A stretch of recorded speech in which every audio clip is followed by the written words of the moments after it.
Pertama-tama, kita butuh meja yang kuat, kokoh, serta cukup lebar untuk tempat memasak dan menaruh bahan-bahan masakan.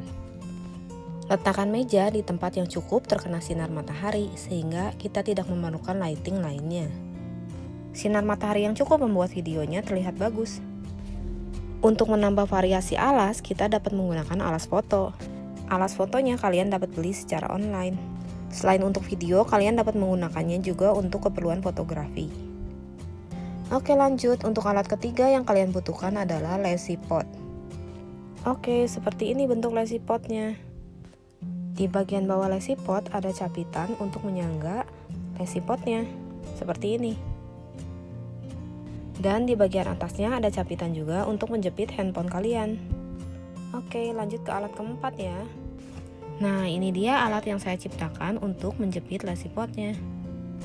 Ini sengaja saya buat seperti tangga agar ketinggian lazy pot dapat disesuaikan dengan keinginan. Yang terakhir dan yang paling penting adalah handphone. Gunakan handphone yang kalian miliki untuk merekam video masak kalian. Oke, alat-alatnya sudah lengkap. Sekarang kita lanjut ke proses pembuatan video. Nah, seperti ini kira-kira proses pembuatan videonya. Letakkan handphone tepat di atas alas foto atau tempat kalian memasak.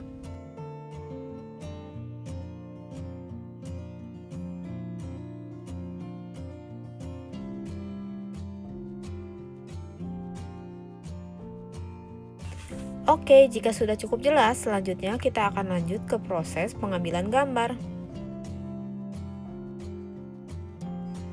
Nah, setelah proses perekaman video selesai, kita lanjut ke proses pengeditan video.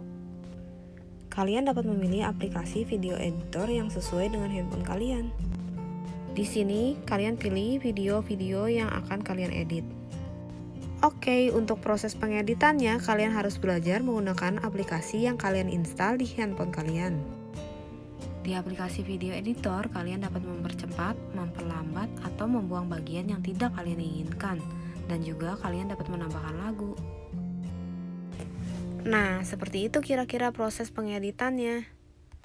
Untuk setiap aplikasi video editor, tentunya berbeda cara mengeditnya. Jadi, kalian perlu belajar ya. Oke, ini adalah hasil editan saya barusan. Di sini saya membuat stop motion mengupas salak. Sampai di sini sharing saya kali ini. Semoga berguna ya guys. Sampai jumpa di video-video selanjutnya. Terima kasih.